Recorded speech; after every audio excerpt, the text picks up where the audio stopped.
Bellas Artes de Badajoz conserva dentro de su colección 15 obras del magnífico pintor Timoteo Pérez Rubio. Hemos de tener en cuenta que Timoteo Pérez Rubio fue uno de esos artistas becados por la institución provincial y la primera beca la obtiene en noviembre de 1913.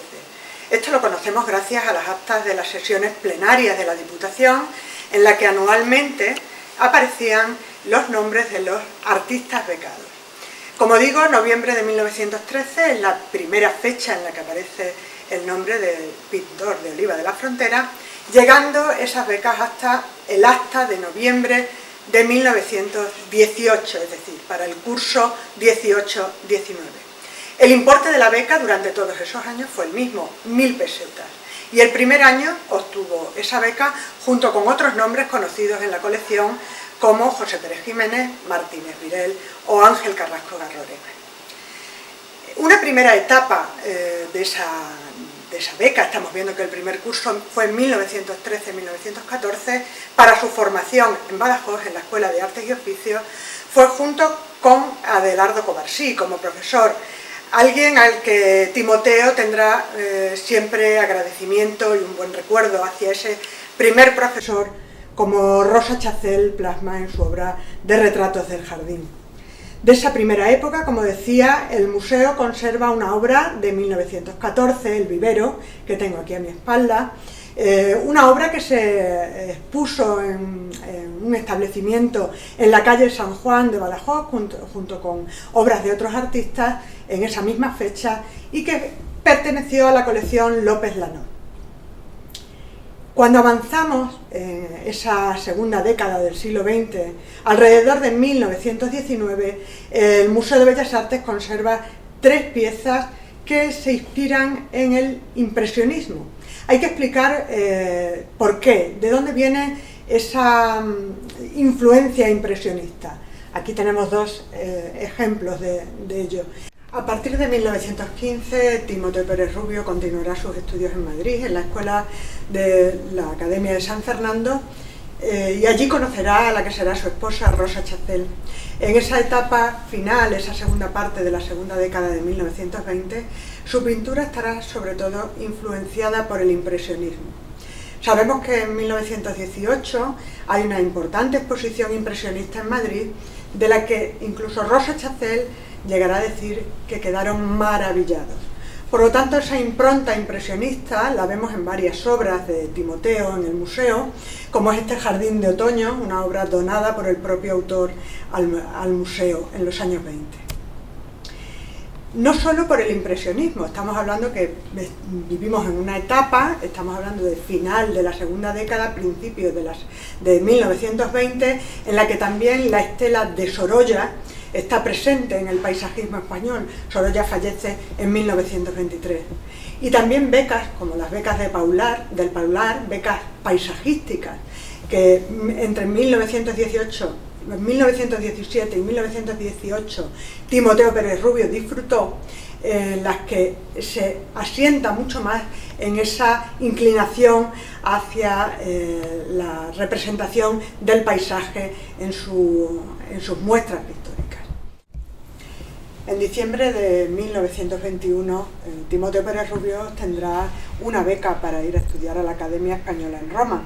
Se hará efectiva a partir de abril de 1922 y de esa etapa el museo también conserva varias obras. Sabemos que para los estudiantes de primer curso era obligatorio presentar un trabajo de 3 obras con un estudio de distintas luces en momentos diferentes del día. Y nosotros conservamos uno de esos estudios que Timoteo realiza sobre la plaza de Buitrago, una plaza que no era la primera vez que representaba y que vuelve a ella para este trabajo en Italia. La obra está fechada en 1922, fecha de ese primer curso en Italia. De 1922 es también el boceto para paisaje con animales, una obra que presentará, y que es obligatorio presentar como alumno de segundo curso, ya que había que presentar un cuadro con animales. Y él decide realizar esa obra de paisaje con animales. Los animales son los burros, una obra con la que posteriormente en 1930 conseguirá medalla en una exposición nacional, que es un cuadro propiedad del Reina Sofía y que en la actualidad se expone en el Museo de Salamanca. El Museo de Bellas Artes de Badajoz conserva, como digo, este boceto fechado en 1922 y que oculta, porque el público no lo ve, los burros. Nosotros queremos en esta ocasión descolgarlo para que se pueda ver qué aparece detrás de la obra. Hay que comentar que Timoteo elige los burros precisamente porque estamos en un momento en el que la figura de San Francisco de Asís es muy importante, ya que se está próximo al centenario de la muerte del santo y el burro se considera un animal muy cercano a San Francisco de Asís. Timoteo sabemos que visita a San Francisco de Asís como muchos otros artistas en ese momento que están formándose en Italia. Por lo tanto, vemos en este cartón, porque es un cartón, como en la parte trasera aparece la representación de los animales. La obra perteneció al coleccionista pacense Juan Obando y llegó al museo tras su fallecimiento como legado testamentario. Durante esa etapa como becado en Italia, Timoteo y Rosa Chazelle aprovechan también para viajar por toda la geografía italiana. Los Alpes italianos serán un lugar representado por Timoteo en varias obras. Una de ellas es esta de Primavera en los Alpes, fechada en 1925, una obra que a su vuelta de Italia en 1928 es adquirida por el Museo de Bellas Artes de Badajoz, tal y como aparece reflejado en las actas del patronato del Museo de Bellas Artes en esa fecha. Timoteo Pérez Rubio vuelve a España definitivamente en 1928.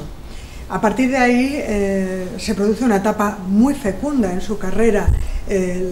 Pertenece a la Sociedad de Artistas Ibéricos, se le nombra en 1931 su director del Museo de Arte Moderno. A partir de esa fecha, con ese nombramiento, vemos una relación con el director de este museo, con Adelardo Covarsí, ya que algunos de los primeros depósitos que todavía hoy se conservan en el Museo de Bellas Artes de Badajoz fueron gestionados entre Covarsí y Timoteo Pérez Rubio. Tras de mí tengo dos obras pertenecientes a esa etapa, 1930-1931. Las Bañistas, una obra de corte mediterráneo. Aquí hemos abandonado ya ese impresionismo que veíamos una década atrás. Aquí ese corte romanista, clasicista de esas figuras, con ese fondo ya de esos verdes tremendos, de un desnudo en un paisaje abierto de Timoteo, es un cuadro importante dentro de su producción, un cuadro que estuvo en depósito en el Museo Nacional de Arte de Cataluña durante varios años y que era propiedad de su hijo, Carlos Pérez Chazelle, a quien en 2007 el Museo de Bellas Artes le compra la obra para pasar a la colección permanente de nuestro museo. Otra obra importante de esa época es el retrato de Doña Concepción Rábago, la mujer del doctor Jiménez Díaz, matrimonio con el que Timoteo y Rosa tenían una gran amistad y a la que Timoteo retrató en esta ocasión en el invierno de 1930-31 en la Sierra de Madrid, concretamente en el Paular, ese lugar al que volvía recurrentemente a pintar paisaje. Es una obra elegante, una obra que perteneció a la familia Jiménez Díaz durante muchísimos años y que fue donada en 2013 por la sobrina de la representada, ya que el matrimonio no tuvo hijos. La obra se ha querido ver por algunos autores como un reflejo de un inicio previo de lo que posteriormente llamaremos en la pintura brasileña de Timoteo como realismo mágico. Esta pintura, esta figura que parece flotar en ese camino nevado, ¿no? y que está realizado con una elegancia pero un cierto aura fantástico. El comienzo de la Guerra Civil marca un antes y un después en la vida de Timoteo Pérez Rubio. En 1937 está al frente de la Junta del Tesoro Artístico y en colaboración con la Sociedad de Naciones será el responsable de sacar las obras del Museo del Prado hasta Ginebra para su salvaguarda de los bombardeos que se están produciendo en Madrid. Él dirigirá esta operación desde los Pirineos catalanes en Peraleda, en el castillo de Peraleda. Será la sede en la que muchas de estas obras estarán antes de salir directamente a Europa. Una vez llegados en el año 39 a Ginebra, Timoteo tiene que abandonar su misión después de haber realizado un inventario exhaustivo de todas las piezas que estaba entregando allí y que ya tiene que entregar de manera dolorosa a representantes del nuevo régimen franquista que había sido el vencedor en España. A partir de ese momento, Timoteo queda, digamos, abandonado en Ginebra y vuelve a retomar los pinceles. Antes de su exilio a Brasil, realizará una exposición en Ginebra que además se verán obligados a cerrar por la presión nazi, ya que a él se le consideraba un rojo, y a esa exposición pertenecen las dos obras que tengo tras de mí, Paisaje de Ginebra y El jarrón con flores, dos obras que pertenecen a esa denominada serie de paisajes tristes. Es importante, como podremos ver a continuación, cómo las piezas conservan en su parte posterior todavía la etiqueta de la Galería Moss en la que fueron expuestos.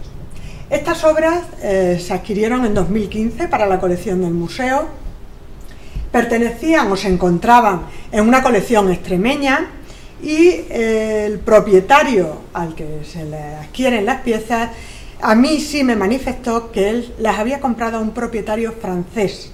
Es decir, las piezas habían estado en Francia previamente, este propietario extremeño las compró a esa persona y llevaban ya varias décadas en Extremadura, aunque no lo conocíamos, ya que la obra Paisaje en Ginebra aparecía en el catálogo de 1996 de la exposición que el MEIAC dedicó a Timoteo Pérez Rubio, con una fotografía en blanco y negro y en la que se aparecía como en paradero desconocido. Pues estas piezas se encontraban en una finca en Trujillo. Dentro de la colección del Museo de Bellas Artes de Badajoz, tan solo conservamos una obra de la etapa brasileña de Timoteo Pérez Rubio. Una obra que esta que están viendo aquí, de Riachuelo de Valencia, de una serie realizada entre 1949 y 1951. Como vemos, destaca la vegetación exuberante del país, algo que vemos en otras muchas piezas de la época de Timoteo en Brasil, cuando no solo eran los paisajes, sino también los retratos los que le ocuparon en su producción. Sobre todo los retratos como medio de subsistencia, para una burguesía culta y cultivada, en la que el matrimonio Pérez-Chacel hizo grandes amistades. La pieza tiene un punto de vista alto, como ya había hecho en otras piezas italianas que hemos visto en décadas anteriores.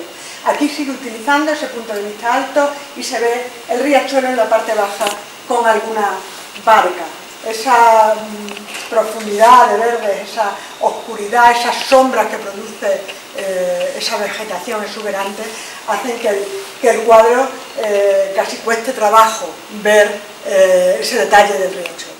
En diciembre de 1932, en los talleres de la tipografía Yagües, en Madrid, llegó a su término la impresión de la primera edición de la obra poética La voz apasionada del ocense Julio Alejandro Castro. La publicación tuvo una tirada de 200 ejemplares y fue prologada por Antonio Machado. La voz apasionada fue ilustrada con 12 dibujos de Timoteo Pérez Rubio. El interés de estos dibujos radica en su carácter surrealista. En la biblioteca del Museo de Bellas Artes de Badajoz se conserva el número 48 de esta tirada. El carácter surrealista, como digo, es uno de los elementos que hacen indiscutiblemente atractivo y original esta serie de dibujos. André Breton lanza el Manifiesto Surrealista en 1924 y, según las propias palabras de Rosa Chacel, este manifiesto era la imposición de la liberación, algo así como la dictadura de la libertad, y Timoteo se vio atraído por el surrealismo inmediatamente, y que había sido alimentado por su amistad personal con Marx en París.